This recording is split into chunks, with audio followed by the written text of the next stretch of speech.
Olá, seja bem-vindo ao programa AMA, Adolescentes Mensageiros do Advento. Estamos aqui para levar a vocês o conhecimento de quem são esses adolescentes, de 13 a 16 anos, o que eles têm para oferecer a este mundo.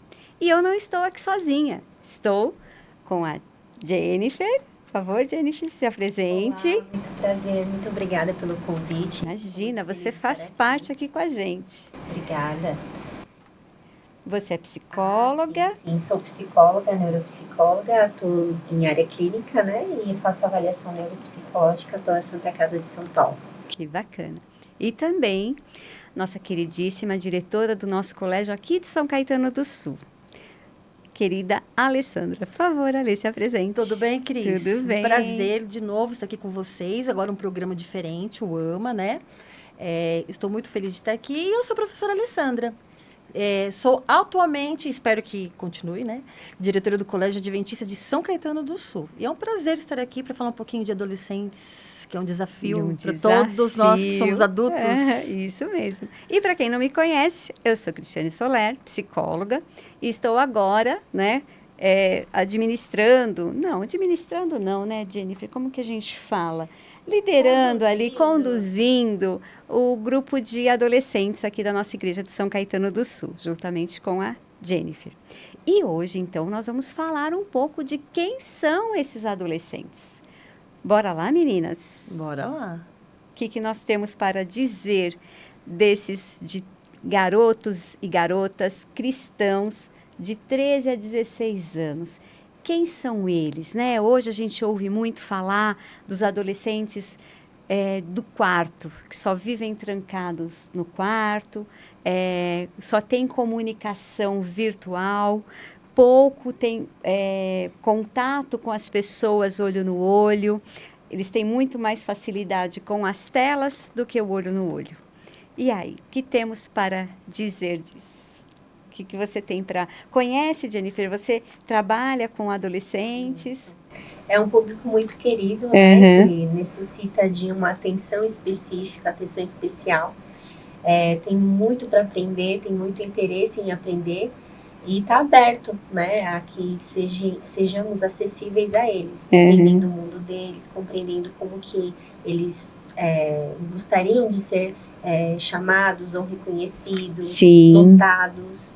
Tudo isso é muito importante. E um detalhe que você não disse, você também ajuda nos desbravadores, né? Com o pessoal dos desbravadores, que nós também iremos falar dos desbravadores futuramente.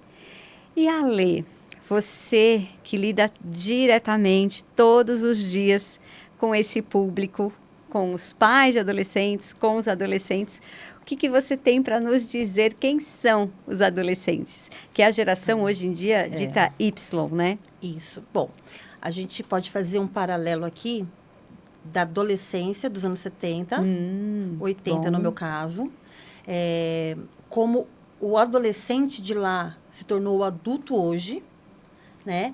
E eu digo também dos adolescentes na época dos anos 2000, que foi na época do meu filho, que hoje já é um adulto, e dos adolescentes atualmente. Eu comparo muito, sabe? Sim. As dificuldades que esses adolescentes têm em relação ao meio, às amizades, né? Aos relacionamentos. Como os pais, me preocupa muito, como os pais muitas vezes agem em relação a eles. E o que me preocupa mais ainda, vendo na escola, são uma geração inteira, né? Se formando, por exemplo, no terceiro ano do ensino médio, sem perspectiva de futuro, sem um objetivo para alcançar.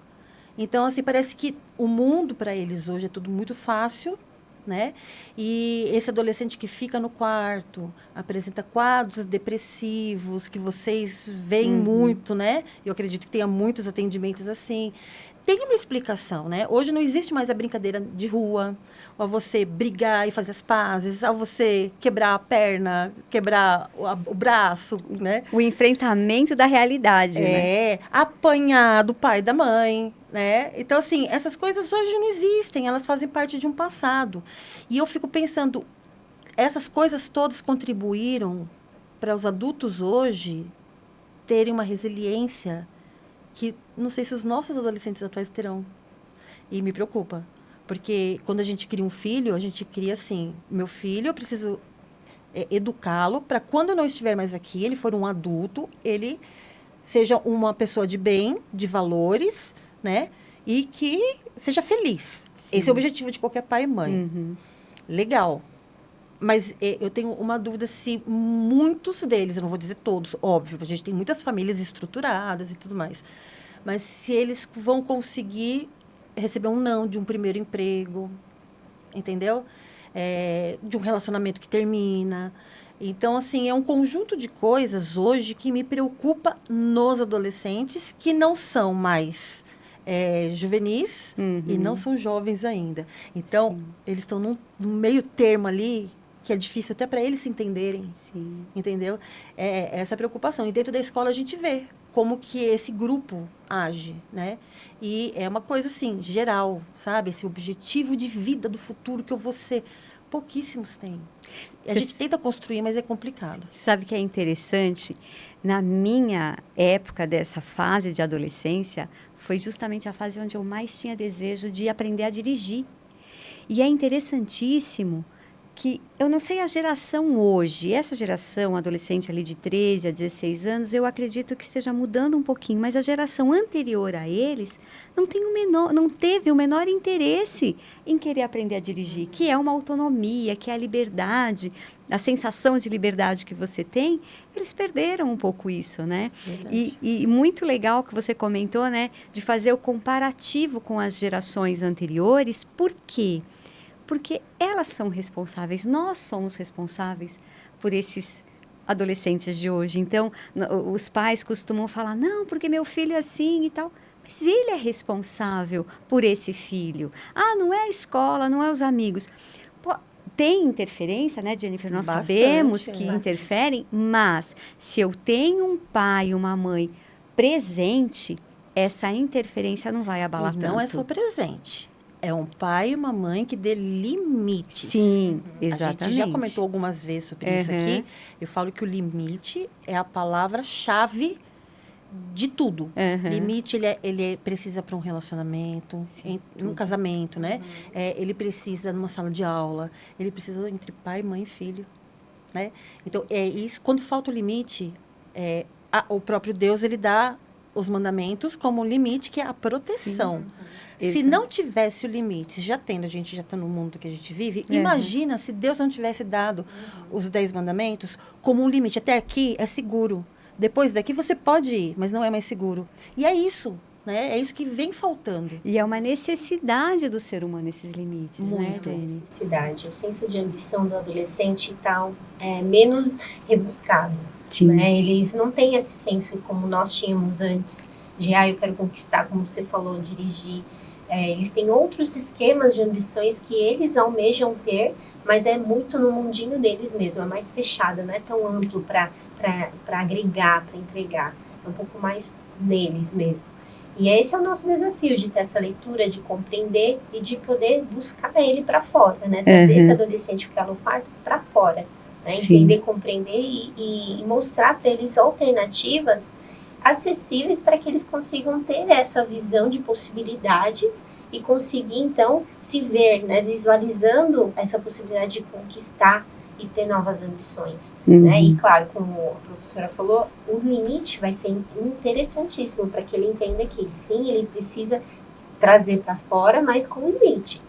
Né? Com limite. E é interessante que, assim, nós falamos de limite e muitas pessoas dizem, limite, né? Não querem, tem uma aversão a limite, mas não tem noção quanto isso é importante. E aí nós que temos, né, o nosso grupo aqui de adolescentes cristãos, eles provam o quanto o limite, às vezes, é muito mais libertador, daquela sensação de liberdade, por você se sentir feliz. Porque o que adianta você ter a liberdade e não ser feliz?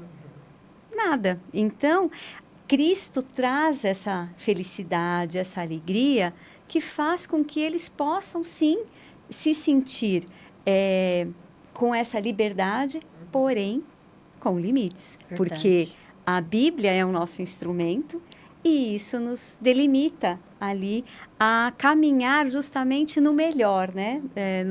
Nos melhores caminhos, vamos dizer assim. Agora, Cris, olha só. Duas coisas que eu tenho lido muito. O dicionário Oxford, ele escolhe a palavra do ano de acordo com a geração e o que nós vivemos, né? Então, assim, de 2024, a palavra foi brain rot, que é cérebro podre. E a gente viu como o uso das telas deteriora, eu acho essa palavra fortíssima, deteriora o cérebro. A palavra de 2025, você sabe qual que é? Não. Rage bait. O que é isso? É quando você fica viciado em conteúdos que te causam raiva, ansiedade, indignação. E essas coisas, olha só como é interessante, né? A nossa mente, ela tem um potencial gigante que o ser humano nunca usou. Nunca usou. Né? Desde o pecado nunca foi usado. Mas ele tem evoluído. Certo? Evoluído para quê? A pergunta que eu faço. Hoje, nossos adolescentes, eles são muito mais espertos do que nós fomos na nossa época. Eles têm uma tecnologia próxima, mas eles têm uma limitação de pensar. Olha. Entende? Então, essas palavras não foram escolhidas por acaso. Sim. Elas vêm reconfigurando o cérebro de forma que eles e toda a geração de jovens ficam com preguiça de pensar. No trabalho, isso vem já causando muita confusão também. Você não se concentra. E aí vem aquele monte de laudos, que às vezes nem é um laudo, nem deveria ter laudo. Não é um transtorno, nada disso. Simplesmente é o uso de telas. Então, os nossos jovens, eles passam por um processo que eles não sabem. Se o pai e a mãe não tiver o controle para definir um tempo para a utilização das telas, né, da internet, os nossos jovens vão perder totalmente a capacidade de decisão. Uma decisão criteriosa é aquela que te faz bem. Não, eu não quero isso para minha vida. Não, eles vão estar suscetíveis a qualquer coisa, porque eles não vão ter esse senso. É algo que me preocupa profundamente. Se as famílias não entenderem que eles precisam estar juntos, colocando limite, colocando tempo, vigiando. Nós vamos perder muitos jovens bons que têm potencial, sabe? Que querem crescer, a gente vai perder muito. Porque, de fato, gente, se vocês, qualquer um que entrar na internet pesquisar sobre essas duas palavrinhas, brain rot e rage bait, vai ver que o cérebro nosso está sendo reconfigurado através da internet, do uso excessivo de conteúdos que não tem relevância nenhuma. Então, a escola ganhou muito com tirar o celular, essa lei nova tirou o celular, ganhou muito. Nossos alunos ganharam muito. Mas a gente percebe que não é só nos adolescentes, né? A gente percebe que, no geral, nos adultos, isso vem causando um dano terrível. E você sabe que é interessante, eu estava conversando com uma amiga que lida com crianças, e ela estava comentando a respeito, né, o quanto as crianças estão agitadas. E essas crianças, em sua grande maioria, não têm acesso ao celular. Elas não têm celular. E como, né, porque é uma característica ali dos adolescentes que utilizam esses celulares. Mas esses pais não saem do celular. Então, as crianças, elas, de uma maneira em querer buscar atenção, elas chamam a atenção, né? Elas vão querendo ali. E é isso que está acontecendo, né? E o que nós vemos e ouvimos constantemente vai ficando registrado, né, Jenny? Na nossa mente é como um alimento. Você está se alimentando do quê? E quando você se alimenta, você se fortalece naquilo. Só que uma fortaleza que não traz fortaleza alguma. Né? Você falou no comecinho que adolescentes... Mensageiros. Mensageiro é o quê? Aquele que leva. Alguém que leva uma mensagem. Como você falou, como que eu levo uma mensagem que eu não sei? Como que eu dou uma aula que eu não sei o conteúdo, né? Como que eu levo? Como que os nossos adolescentes, cristãos, de forma geral, podem ser adolescentes que levam a mensagem do advento, se eles não estudarem? Se nós não promovermos esse tipo de conteúdo, a gente vai perder os nossos adolescentes, os nossos jovens futuros, Sim. e nós não teremos pessoas para levar a mensagem do Evangelho. Sim. É isso aí. É importante trabalhar neles a confiança, né? Para que eles se tornem realmente um mensageiro. Se eles não tiverem confiança em levar e transmitir, eles vão ter muita dificuldade em compartilhar o que eles entendem como valor. Verdade. Então, a gente precisa auxiliar eles a trabalharem essa visão de autossegurança. E assim falo que a escola não educa. Hoje não é mais isso. Hoje a igreja, a escola, ela educa sim. E às vezes nós somos o amparo que muitos não têm em casa. Entende?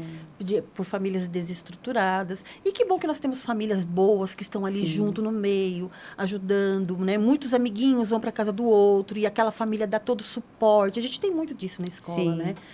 E depende da gente. Nós adultos aqui estamos com uma missão gigantesca, né? Uma responsabilidade de tamanho. Então, e esse foi o primeiro assunto aqui para abrirmos este programa. Porém, como falaremos de adolescentes, nós temos que ter a presença deles aqui. Então, dos nossos próximos blocos, daqui para diante, teremos sempre a presença desses que representam, que levarão a mensagem do Advento.